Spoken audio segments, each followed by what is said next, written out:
दोस्तों एक ट्रेन लुधियाना से चलकर गोरखपुर जाने वाली थी। अब वो प्लेटफॉर्म पर आ चुकी थी। उस ट्रेन पर अब यात्री चढ़ते हैं, अपनी अपनी सीट के पास जाते हैं। एक लड़का उसमें बहुत ही ज़्यादा खुश था क्योंकि वो पहली बार अब एसी कोच से अपने घर वापस आ रहा था। दोस्तों उस लड़के का नाम अतुल होता है। जब वो पहली बार लुधियाना आया था तो उसके पास खाने के लिए भी ठीक से पैसे नहीं थे, मगर उसने अपनी दिन रात मेहनत करके इतना पैसा कमा लिया कि वो अब अपनी बहन की शादी कराने जा रहा था वापस अपने गांव। इस लायक वो बन चुका था और वो अपने पैसे से वो पहली बार एसी कोच में जा रहा था। उसके ऊपर बहुत ही ज़्यादा जिम्मेदारी थी।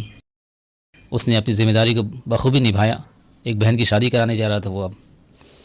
दोस्तों उसकी खुशी में चार चांद तब लग जाता है जब उसकी सीट के सामने वाली सीट पर एक खूबसूरत लड़की आकर बैठती है। दोस्तों अब तो उसकी खुशी का ठिकाना नहीं था, क्योंकि जब ऐसा होता है दोस्तों तो सफ़र कब कट जाता है पता भी नहीं चलता है। मगर उस बेचारे को यह नहीं पता था कि सुबह होते होते उसके साथ कौन सी घटना घटने वाली है जिसकी वजह से वो उसका रूह कांप उठता है। तो दोस्तों आइए जानते हैं पूरी कहानी इस वीडियो में। आगे बढ़ने से पहले बस एक ही रिक्वेस्ट कि प्लीज़ मेरे इस चैनल को सब्सक्राइब कीजिए। दोस्तों अतुल अब अपने गांव जा रहा था वापस। उसने इतने पैसे कमा लिए थे कि वो अब अपनी बहन की शादी आराम से करा सकता था। 2 दिनों के बाद अब उसकी बहन की शादी थी। दोस्तों वो ट्रेन में चढ़ता है, अपनी सीट पर जाता है और अपने बैग को रख लेता है। कुछ ही देर के बाद वहाँ पर उसका पूरा का पूरा कंपार्टमेंट परफ्यूम की खुशबू से महक उठता है। दोस्तों जैसे वो देखता है तो सामने एक बहुत ही खूबसूरत सी लड़की आकर बैठी थी। उसकी पूरी फैमिली थी वहाँ पे, माता पिता, उसकी एक छोटी बहन और एक छोटा भाई भी था। तो दोनों एक दूसरे को देखकर मुस्कुराते हैं। वो लड़की अतुल से पूछती है कि आपका सीट कौन सा है। अतुल बताता है कि उसका लोअर सीट है। तो वो बोलती है कि बड़ी मेहरबानी होगी अगर आप ऊपर वाली सीट पर चले जाएं, क्योंकि मेरे पापा का सीट ऊपर का है और मेरे पापा ऊपर चढ़ नहीं सकते, उनके पैर में घुटने में तकलीफ़ है। तो वो बोलता है ठीक है कोई बात नहीं, मैं चला जाऊँगा ऊपर। वो लड़की उसे थैंक यू बोलती है और मुस्कुरा देती है। दोस्तों अब चूँकि दोनों आमने सामने बैठे थे, हर थोड़ी देर के बाद अतुल उस लड़की को देखता है और वो लड़की अतुल को देखती है। ऐसा चलता ही जा रहा था। कुछ देर के बाद दोस्तों अतुल उठता है अपनी सीट से और दरवाजे की तरफ चला जाता है। उस ट्रेन के डब्बे के दरवाजे की तरफ वो चला जाता है। कुछ देर वहाँ खड़ा रहता है। फिर वो जैसे वापस वहाँ से आ रहा था तभी उसने देखा कि वो लड़की उसके पास आ रही है। उसी तरफ वो लड़की आ रही थी। वो रुक जाता है वहीं पे। वो लड़की बोलती है क्यों रुक गए, जाओ जाकर अपनी सीट पर बैठ जाओ। तो वो बोलता है बस तुम्हें देखने के लिए रुक गया था।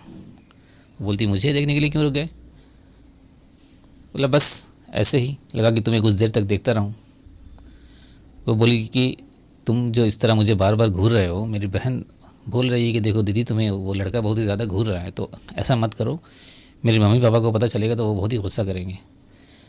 तो बोलता है कि क्या करें, रहा ही नहीं जा रहा है। जब से मैंने तुम्हें देखा है बस यही मन कर रहा है कि तुम्हें देखता रहूँ, तुम्हें निहारता रहूँ, तुम इतनी खूबसूरत जो हो। तो वो लड़की बोलती है अगर ज़्यादा परेशानी है तो ऐसा करो, तुम मेरा नंबर ले लो, नंबर पर ही तुम मुझे चैट कर लेना, मगर मुझे घूरो मत। वो बोलता है ठीक है। वो नंबर लेता है और खुशी खुशी अब वो अपनी सीट पर जाकर बैठ जाता है। दोस्तों कुछ ही देर के बाद उस लड़की के मोबाइल पर एक व्हाट्सएप मैसेज आता है। वो देखती है कि एक अननोन नंबर से मैसेज आया है। उसे पता नहीं चलता कि किसने मैसेज किया है। वो जब मैसेज खोलकर पढ़ती है तो उसमें लिखा था कि बस तुम्हारे सामने वाली सीट पर मैं बैठा हूँ। दोस्तों समझ जाती है कि अच्छा जिसको उसने नंबर दिया है उसी लड़की ने उससे व्हाट्सएप किया। दोस्तों अब दोनों एक दूसरे का नाम पूछते हैं। पता चलता है कि लड़की का नाम सोनिया है। कुछ देर पर वो व्हाट्सएप पर चैट कर लेते थे। इसी तरह अब सफ़र, एक सुहाना सफ़र शुरू होता है। दोस्तों कुछ देर के बाद अब सोनिया की मम्मी अपना एक थर्मस निकालती हैं और सारे लोग वहीं पर बैठ के चाय पीना शुरू कर देते हैं। सोनिया बोलती है मम्मी को कि मम्मी हम लोग सारे लोग चाय पी रहे हैं और ये सामने एक जो लड़का बैठा है इसे भी तो चाय दे दो। तो मम्मी बोलती है कि ठीक है। वो बोलती है कि भाई आप भी चाय पी लीजिए। तो वो बोलता है, अतुल बोलता है कि नहीं आंटी, बाहर की चाय, ट्रेन की चाय मुझे अच्छी नहीं लगती है, इसलिए मैं ट्रेन की चाय नहीं पीता हूँ। तो सोनिया की मम्मी बताती है कि इसलिए तो हम लोग भी घर से देखो बना कर ले आए हैं, हम लोगों को भी बाहर की चाय अच्छी नहीं लगती है, तो लो इसमें से ही पी लो। तो अब उसकी मम्मी सोनिया को बोलती है कि एक कप निकालो, मैं इन्हें चाय दे देती हूँ। कप ढूंढने लगती है सोनिया, मिलता नहीं है। तो सोनिया अपना ही कप अतुल को बढ़ा देती है कि लीजिए आप इससे पीजिए, तब तक मैं कप अपने लिए निकाल लेती हूँ। चाय पी लिया जाता है। चाय पीने के बाद अब सोनिया अतुल को मैसेज करती है कि चाय कैसी थी। अतुल बताता है कि चाय बहुत ही अच्छी थी। सोनिया ने बताया कि उससे झूठी चाय उसने दी थी, उसने 1-2 घूंट उसमें से पी लिया था। तो अतुल बोलता है इसलिए तो बहुत ही ज़्यादा मीठी लग रही थी। दोस्तों अब दोनों ही एक दूसरे को देखकर मुस्कुराते हैं। बात तो नहीं करते, बात तो वो चैट से कर रहे थे, मगर देख के एक दूसरे को मुस्कुराते हैं। सोनिया के पिताजी को लग रहा था थोड़ा सा कि हम लोगों के बीच एक अनजान लड़का बैठा है। वो चाहते थे जितना जल्दी से जल्दी ये उतर जाए। किसी का भी पिता यही चाहेगा कि एक अनजान लड़का उनकी फैमिली के बीच में ना बैठे। वो अब अतुल से पूछते हैं कि बेटा कहाँ रहते हो, क्या करते हो। दोस्तों वो लड़का बताता है कि वो गोरखपुर में ही एक गांव में रहता है और इत्तेफाक से उस लड़के का गांव और सोनिया का गांव अगल बगल में ही था। तो वो पूछते हैं कि क्या काम करते हो, कहाँ रहते हो। तो वो बताता है कि लुधियाना में वो एक इलेक्ट्रिशियन का काम करता है, बड़े बड़े अपार्टमेंट में वो टेंडर लेता है, वहीं पर वो काम करता है। अब वो अपनी बहन की शादी में जा रहा है। इतनी सारी बातें होती हैं। उसके बाद अब रात का वक्त होता है, सारे लोग खाना खा लेते हैं। खाना खाने के बाद अपनी अपनी सीट पर जाते हैं। वो भी ऊपर वाली सीट पर चला जाता है। सोनिया भी अपने माता पिता का बेड बिछा देती हैं, बेड पर बेडशीट वगैरह लगा देती हैं। उसके बाद वो भी ऊपर वाली सीट पर चली जाती है।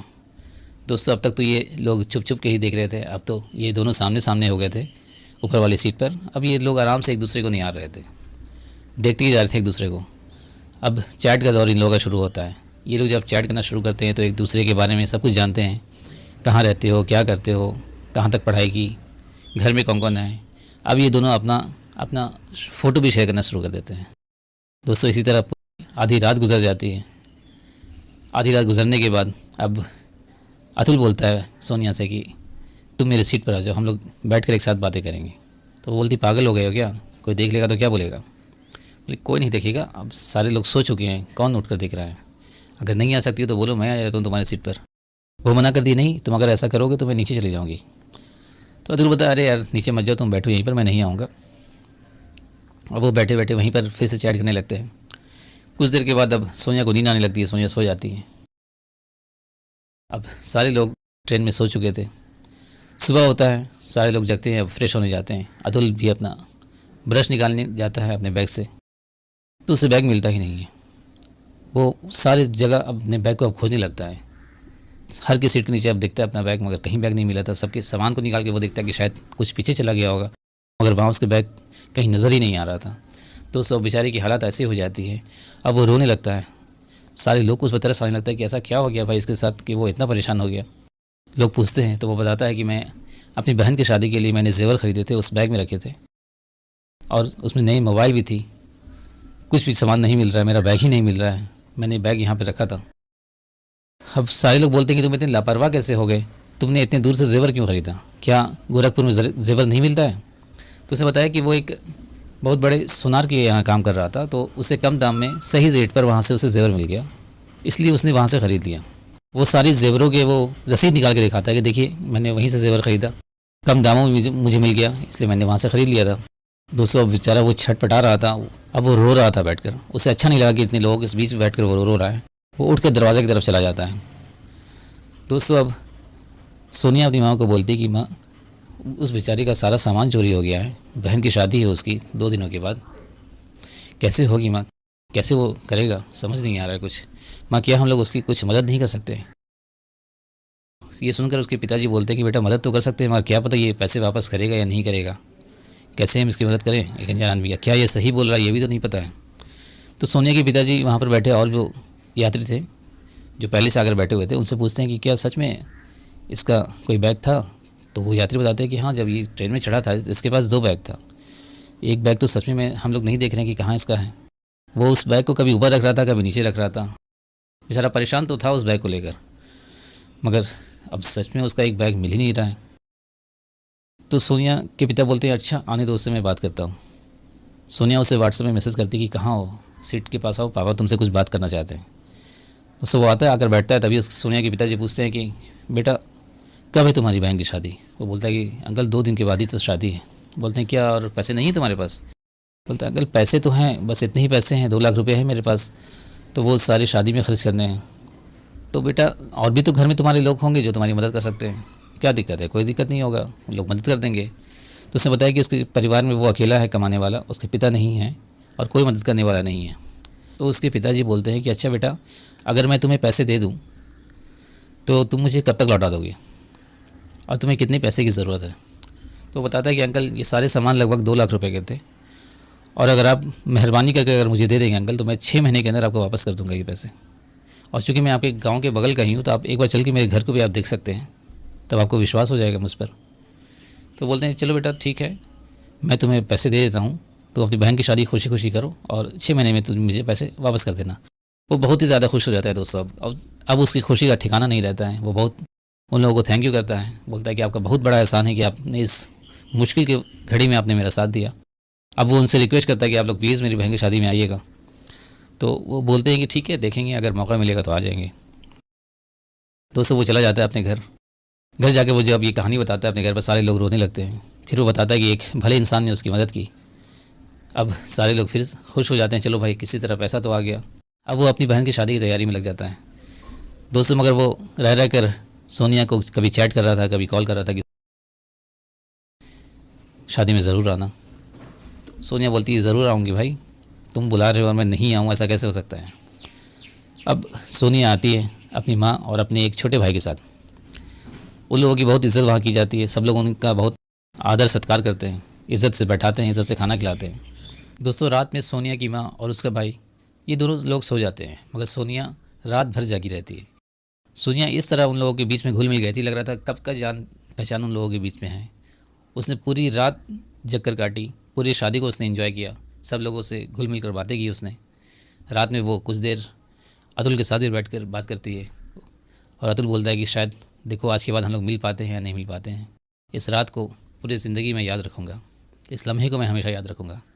दोस्तों शादी हो जाती है। अब लड़की विदा होकर अपने ससुराल चली जाती है, सारे लोग चले जाते हैं अपने अपने घर। कुछ दिनों के बाद अतुल भी अपने काम पर वापस लुधियाना पहुंच जाता है। दोस्तों 3 महीने के अंदर में वो सारे के सारे पैसे सोनिया के पिताजी को वापस कर देता है। उसके पापा बहुत खुश होते हैं कि वो बहुत ही अच्छा लड़का है, इसने 6 महीने की बात की थी मगर 3 महीने में इसने पैसे वापस कर दिए। वो अब लड़के को पसंद करने लगते हैं, क्योंकि लड़का स्मार्ट भी था, पढ़ा लिखा भी था, अच्छा खासा कमा रहा था। सोनिया भी वहाँ पर अब जॉब कर रही थी लुधियाना में। तो सोनिया की और अतुल की हमेशा मुलाकात हो जाती थी, दोनों मिल लेते थे, कभी कभी रेस्टोरेंट में फ़ोन पर कभी बात भी कर लेते थे। कुछ दिनों के बाद दोस्तों अब सोनिया के रिश्ते की बात शुरू होती है कि अभी किसकी शादी करानी है।